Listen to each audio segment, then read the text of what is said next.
पुढाऱ्यांबरोबर हे अधिकारी कसे बरबटलेले आहेत याचं उत्तम उदाहरण आहे. शेतकरी बांधवांनो, या सगळ्यामध्ये आता तुम्हाला नंतर सांगितलं जाईल, त्याचं उत्तर आधीच देतो. खूप ठराव झाले. जुन्नर बाजार समितीला जुन्नर, ओतूर, आळेफाटा, बेला, नारंगाव सगळीकडे जमीन संपादित करण्यात यावी. परत शब्द सांगतो, हो द्या पाऊस येऊ द्या. मी तुम्हाला सांगतो, जमीन संपादित ऑब्लिक खरेदी करण्यात यावी.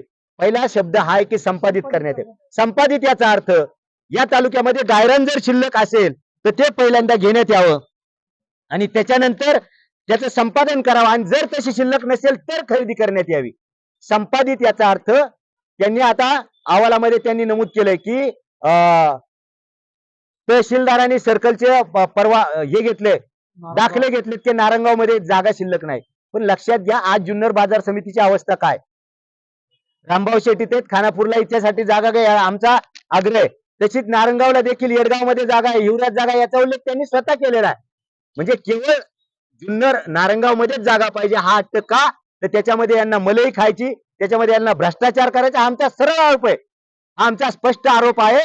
रेडी रेकनरच्या दराने अजून एक आम्हाला ते कायद्यात कुठे अजून सापडलं नाही सभापती महोदय.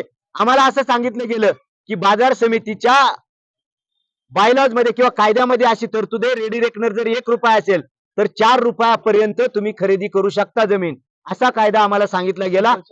आम्हाला तो कागदावर कुठे दिसला नाही किंवा या दस्तामध्ये देखील तसा कुठे काय उल्लेख आलेला नाही किंवा त्या कायद्याचा आधार इथं जोडायला पाहिजे तसं कुठं जोडलेलं नाही.